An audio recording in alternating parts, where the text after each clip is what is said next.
दोस्तों, एक नई नवेली दुल्हन होती है जो कि शादी कर कर अपने ससुराल पहुंचती है। लेकिन उसकी तबीयत खराब हो जाती है और उसके बाद उसकी सास जो करती है वो बहुत ही अजीब होती है। और आप जो सुनेंगे तो आपकी भी रूह कांप जाएगी और आप हैरान हो जाएंगे कि आखिर एक सास अपनी वो भी नई नवेली दुल्हन यानी बहू के साथ ऐसा कैसे कर सकती है।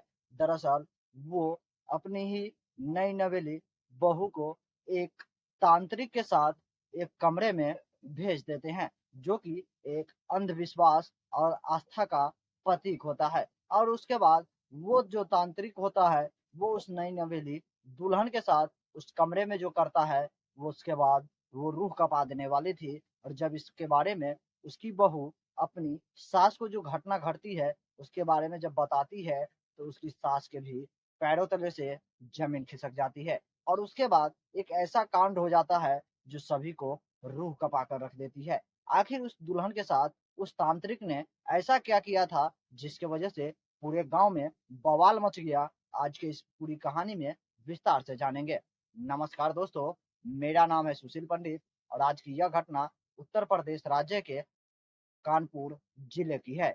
उसी के अंतर्गत सिरचडी एक इलाका होता है। उसी इलाके की यह घटना है जहां पर यह घटना 5 जुलाई 2025 को घटती है।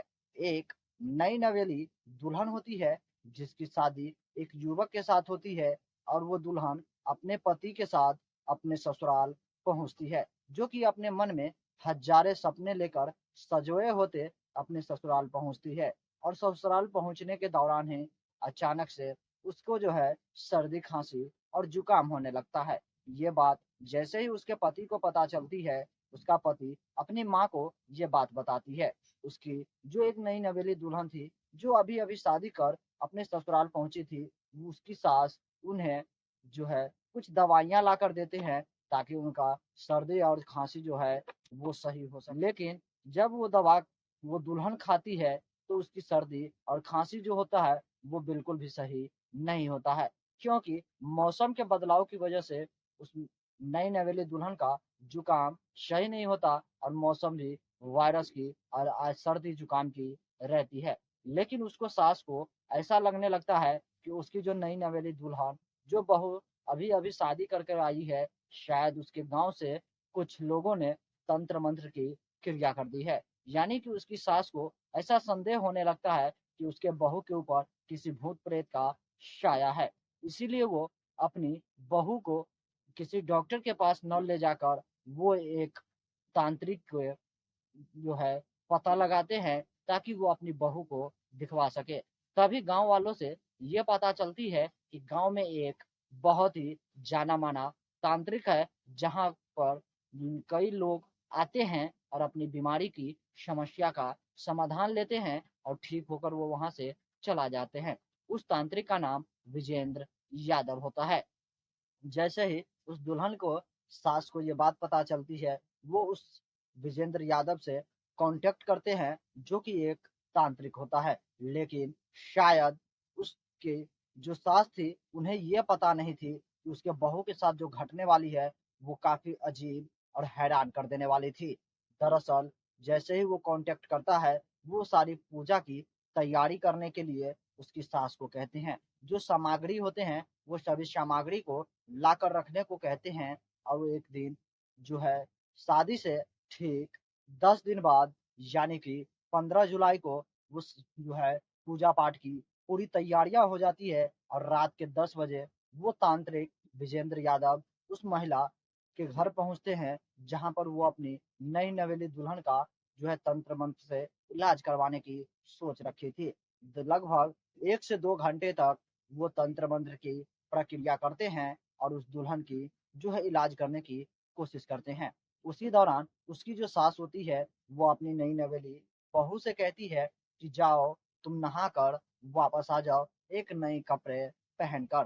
तभी उसकी जो नई नवेली बहू थी वो जाती है और नहा धोआ कर एक नई नवेली कपड़े पहन लेती है और वो चुपचाप आकर वहां पर खड़ी हो जाती है। तभी वो जो तांत्रिक होता है जिसका नाम विजेंद्र यादव था वो उस दुल्हन के हाथ में एक नारियल लाल कपड़े में लपेट कर देता है। और उसके बाद वो तांत्रिक उसकी सास से कहता है कि मैं आपकी बहू के साथ एक अकेले कमरे में जो है इसका इलाज करना चाहूंगा, इसलिए आपको हमें इसके साथ एक कमरे में लगभग 2 से 3 घंटों के लिए छोड़ना होगा। ये बात उस तांत्रिक ने जैसे ही उस नई नवेली दुल्हन के सास को कहते हैं, उसकी सास इन बातों से अनजान थी और वो इस सभी को लेकर तुरंत ही हाँ भर देती है। लेकिन उन्हें पता नहीं था कि उस कमरे में उसके बहू के साथ जो घटने वाली थी वो सभी की रूह कपा देने वाली थी। वो इन बातों को मानकर अपनी बहू को उस तांत्रिक के साथ एक अकेले कमरे में भेज देते हैं और वहां पर वो दोनों उस कमरे के अंदर पहुंचते हैं। नई नवेली दुल्हन होती है, उसका घूंघटा उठाने को कहा जाता है और वो तांत्रिक उस दुल्हन को कुछ ऐसी चीज सूंघा देता है जिसके वजह से वो दुल्हन बेहोश होकर गिर जाती है। और उसके बाद वो जो तांत्रिक विजेंद्र यादव था वो उस दुल्हन के साथ जो है रेप करता है, बलात्कार करता है, उसके साथ शारीरिक संबंध बनाता है लगभग 1 से 2 घंटों तक। उसके बाद जब उस नई नवेली दुल्हन को होश आता है तो उसे अपने आप में ऐसा महसूस हो रहा था कि उसके साथ कुछ तो गलत हुआ है। लेकिन जैसे ही वो महिला होश में आई थी तभी वो विजेंद्र यादव जो कि तांत्रिक था वो उस दुल्हन को धमकाने लगता है और बताता है कि अगर तुमने इसके बारे में किसी को भी या अपने सास ससुर को या अपने पति को या किसी भी रिश्तेदार को अगर बताई तो मैं तुम्हारे पूरे सास ससुर और तुम्हारे माँ बाप को अपने तंत्र मंत्र की क्रिया से भस्म कर दूंगा। और ये बात जैसे ही उस नई नवेली दुल्हन को बताती है वो दुल्हन बहुत ही ज्यादा डर जाती है और वो तांत्रिक विजेंद्र यादव जो होता है वो वहां से वापस अपने घर चला जाता है। लेकिन उस दुल्हन के मन में अभी भी डर बैठा हुआ था, लेकिन उसके पास इतनी हिम्मत नहीं हो रही थी कि वो अपने सास ससुर को इस सारी घटना के बारे में बता सके। आखिरकार वो हिम्मत जुटाती है और अपनी सास से बताती है कि माँ जी मेरे साथ कुछ तो गलत हुआ है, वो तांत्रिक मेरे साथ कुछ ना कुछ गलत किया है। ये उसकी बहू का इल्जाम होता है, लेकिन उसकी सास कहती है कि अगर कुछ गलत भी हुआ है तो हमें चुप रहना चाहिए, क्योंकि हमारी गांव समाज में बहुत ही ज्यादा इज्जत है, हमारी इज्जत सारी मिट्टी में मिल जाएगी। लेकिन उसकी बहू थोड़ी होशियार होती है, वो कहती है कि माँ जी इसमें हमारी क्या गलती है, उस दरिंदे ने उस तांत्रिक ने जो मेरे साथ किया मैं इसके लिए कब तक चुप रहूंगी। आखिरकार वो अपने सास ससुर और अपने पति और साथ ही साथ अपने माँ बाप को भी इस घटना के बारे में बताते हैं। और तभी वो दुल्हन जिसकी सिर्फ शादी के 10 दिन बीते हुए थे वो दुल्हन अपने सास ससुर के साथ वहीं के नजदीकी पुलिस स्टेशन में पहुंचते हैं और उस तांत्रिक विजेंद्र यादव के खिलाफ एफआईआर दर्ज करवाते हैं। जैसे ही पुलिस स्टेशन में एफआईआर दर्ज होता है पुलिस वाले भी हैरान हो जाते हैं कि आखिर एक नई नवेली दुल्हन के साथ इस तरह की जो है अंधविश्वास की वजह से उसके साथ रेप और दुष्कर्म हुआ जो कि काफी हैरान कर देने वाली थी। एफआईआर दर्ज होने के बाद पुलिस कुछ ही घंटों में उस विजेंद्र यादव को उसके घर से गिरफ्तार कर लेते हैं और उन्हें गिरफ्तार कर जेल भेज देते हैं। और उनके ऊपर और भी पहले से कई आरोप लगे थे, उन सभी आरोपों के साथ लेकर उन्हें कोर्ट में पेश की जाएगी और उनके ऊपर जो भी कानूनी कार्रवाई होगी वो की जाएगी। लेकिन यहाँ आश्चर्य और हैरानी की बात है कि आजकल के इस डिजिटल जमाने में जो कि लोग नए नए शौक रखते हैं वो भी अंधविश्वास के चक्कर में पड़ जाते हैं और इस तरह की घटना को अंजाम हो जाता है जिसके बारे में कोई कल्पना भी नहीं कर सकता।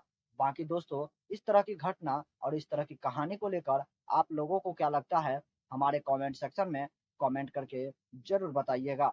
क्या एक सास ने जो अंधविश्वास और एक तांत्रिक के ऊपर भरोसा कर अपनी बहू को एक अकेले कमरे में भेजा था, क्या ये सही था? या जो उस तांत्रिक ने उसके बहू के साथ किया, किसी के विश्वास के साथ खेला, क्या ये सही था? या आपको क्या लगता है उस तांत्रिक को क्या सजा मिलनी चाहिए? हमारे कमेंट सेक्शन में कमेंट कीजिएगा। तब तक के लिए इस वीडियो से मैं विदा लूंगा और फिर मैं मिलूंगा आपसे अगला एक नई एपिसोड में एक नई कहानी के साथ। तब तक के लिए जय हिंद, जय भारत, सतर्क रहिए, सावधान रहिए।